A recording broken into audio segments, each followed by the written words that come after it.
Welcome to masala கலாட்டா. இந்த video உங்களுக்கு பிடிச்சதுன்னா மறக்காமல் எங்கள் சேனலை சப்ஸ்கிரைப் பண்ணுங்கள்.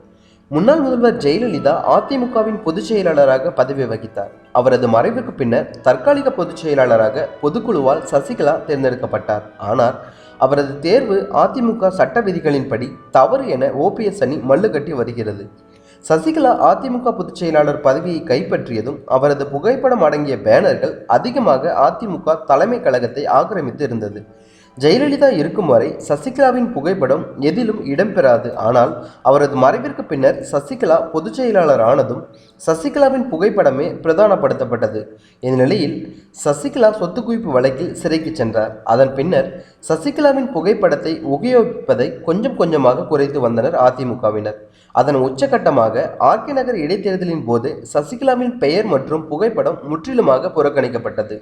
இதனை செய்தது சசிகலாவால் நியமிக்கப்பட்ட துணை பொதுச் செயலாளர் டிடிவி தினகரன் என்பது குறிப்பிடத்தக்கது. ஆனால் அதிமுகவின் தலைமை அலுவலகத்தில் சசிகலாவின் புகைப்படங்கள் இருக்கத்தான் செய்தது. இந்நிலையில் அதிமுகவின் இரு அணிகளும் பேச்சுவார்த்தை நடத்தி ஒன்றிணைவதற்கான சூழல் நிலவி வருகிறது. இந்த பேச்சுவார்த்தைக்கு ஓபிஎஸ் அணி வைக்கும் முதன்மை கோரிக்கை சசிகலா உள்ளிட்ட அவரது குடும்பத்தினரை ஒட்டுமொத்தமாக கட்சியை விட்டு நீக்க வேண்டும் என்பதாகும்.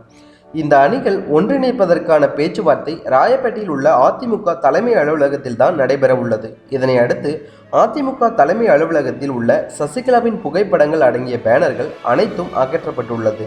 ஜெயலலிதாவின் பேனர் மட்டுமே உள்ளது.